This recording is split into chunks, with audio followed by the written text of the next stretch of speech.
is there a process to see something from cradle to grave, from the initiation of the thought, the funding for the planning, and then the handoff to the next organization that has the finances to the next until we can draw fruit from the tree? That's absolutely the goal, and, we've got 3 divisions at the Department of Commerce. The one I'm with starts with the planning, also does some of the infrastructure funding as well, but then we've also got workforce development, which handles workforce training and reemployment, and then economic development, which hopefully can come in after the planning's done and help with the actual development and the project itself. Okay, and when that's put together, Yes, sir. just for synergy, as it goes through, and it's in planning, planning can see that someone from the other 2 might have a stake in the guidance of it. Is there a committee type, operation that's put in place to oversee that, so that there's a representative that goes from cradle to grave and not just from handoff and then their thoughts, we should have done? That makes a lot of sense. I think, Richard, if you wanna Yeah. jump on that with Ready and then the Ready board. Yeah, so you've got the Ready board that's out there, but then also on your rural, and I told you I was paid by the word, so, from our side of the fence on the rail organization Opportunity Florida, that's one of the things that we'll do for those cities and counties that want us to. We'll work with them on those projects and kind of serve as a liaison between the local and the state. The agencies are great to work with, but sometimes, they've got their buckets that they have to deal with, and so from our side of the fence, we become that liaison to help match those buckets up, and also to help you go from start to finish on a project. Because it's not just, you don't just put in a grant and say, well, hey, we wanna get money, you put in a grant and you're saying, we wanna get something accomplished. So part of what we try to do is make sure that you've got that there, because in our smaller communities, we just don't have staff to do a lot of that. So that's part of where we step in on the Opportunity Florida side of the fence. And then also talk about the opportunities on something for the cities and the county here. You need to be very, very involved in the opportunity zones, all right? So this next round, there's fewer opportunity zones can be put up. In the past, they could do an opportunity zone for an area that qualified because it was economically depressed or was adjacent to that. This time, it's only the census tract that actually meets those qualifications. So they're going through a process. We've got somebody from Commerce coming out, a different side of Commerce coming out toward the end of the month. Gonna be working with us on a workshop, and we're working on trying to get an invitation out to everybody. You definitely wanna have your county managers there. I would encourage commissioners to be there, so that we can start to learn how this process is gonna go. I got appointed to a committee, by Secretary Kelly, work group to work on those opportunity zones. Beth is on that committee as well, and we're trying to make sure our rural communities are well represented. We get as many zones as we can get, because one of the things in these new zones is there's 3 times the credit on the tax breaks for the rural zones versus the urban zones. So we wanna try to get as many as we can. And we wanna focus on the rural as well. And to your point, Richard and his group can help also, not just help my department make sure we're coordinating with each other, but there's also DEP, there's DOT, all the other state agencies that have some funding available that, for the right project, we can pull it all together and try and make sure that it gets all the way through the finish line. We'll bring water management and all this, whatever's needed for upstream. And I'm sure there's someone who has the comprehension of how everything works, but sitting here, as we're all sitting here, it's kind of like, is there an operating procedure so that it is done by process and procedure to ensure that you maximize the intellectual, financial, economic, and all of the capital resources that are available as things develop, and it's not, you take it to a point and then you start all over again, take it to a point and start all over again, and instead move along where everyone is looking at it along and Chop Point, the gentleman here, his group has already worked with the local council and they've gotten it to his level, then he takes it, he brings it to your level, and he doesn't let it go, they don't let it go, you pick it up and it just draws momentum as it goes. Is there something that outlines that in a formal way?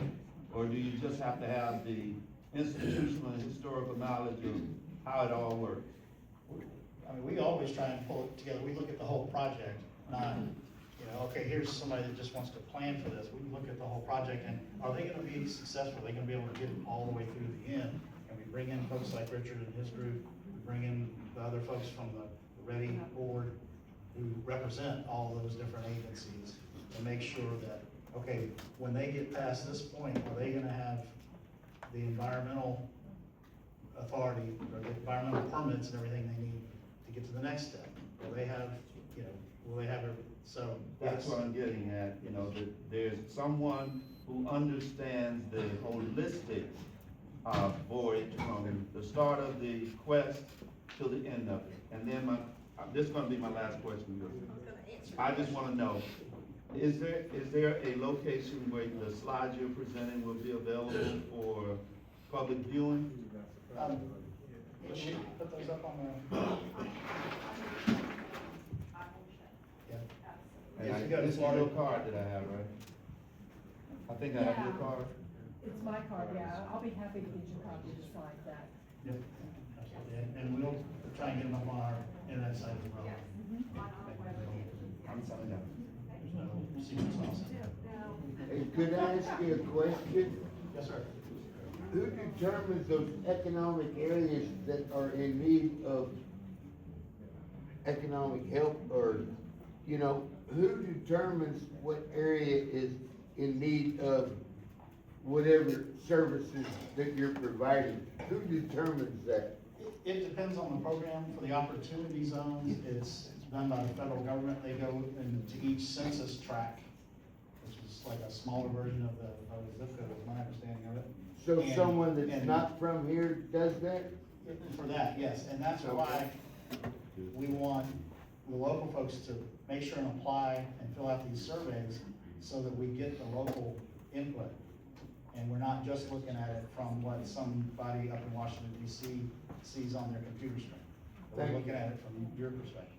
Yeah, thank you. Question?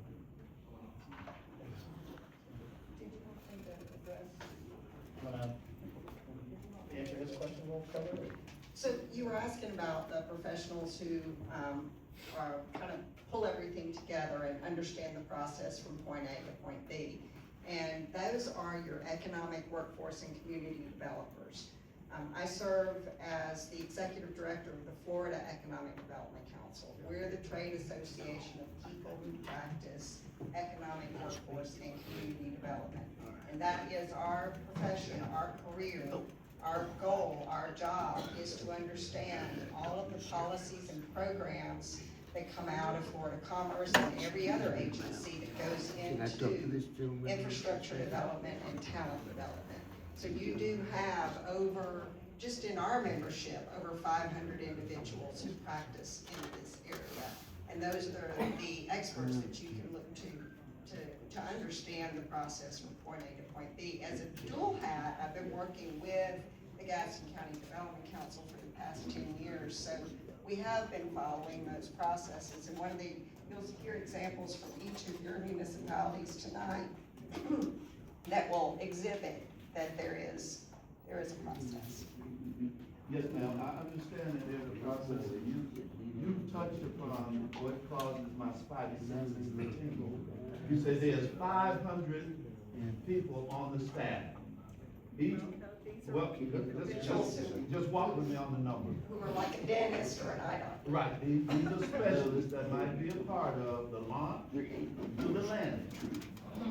My question is, and I'm kind of a guy, I don't like doing things by personality, I like doing it by process and procedure. And my question is there a booklet that, and I know it's probably not, but I'm gonna ask the question. A booklet that I can pick up and I can look at it and say, I'm concerned about getting a certain capability within the city. How do I, as a citizen, walk that through? Because I don't have the, manipulating skills to do it. I don't have the political position, clout, or anything, but if there was a book that says, here's how all of this goes together. The three little pigs build a house, they get away from the wolf comes, they withstand it. is there a book that's, or something that says, and in the military, we call it a standard operating procedure on how we get from there, because that person over there don't know everything that person over there knows. That person doesn't know what the person in that committee knows. And it becomes a matter, it moves by the sheer force of human contact, understanding, and cooperation. And I just like to see the process, well, understand the process. And you don't have to worry, I'll know it in about 3 months. Okay, I'm sorry, we've got to move on, because we got a little distance to go. Thank you, sir. Thank you, Leisha. Thank you to the entire Florida Commerce City. So, I think some of the questions that you've asked are gonna come a little bit clearer, because you talked about who's the professional. So the next person up is TJ Lewis, the Director of Economic Development for Gadsden County.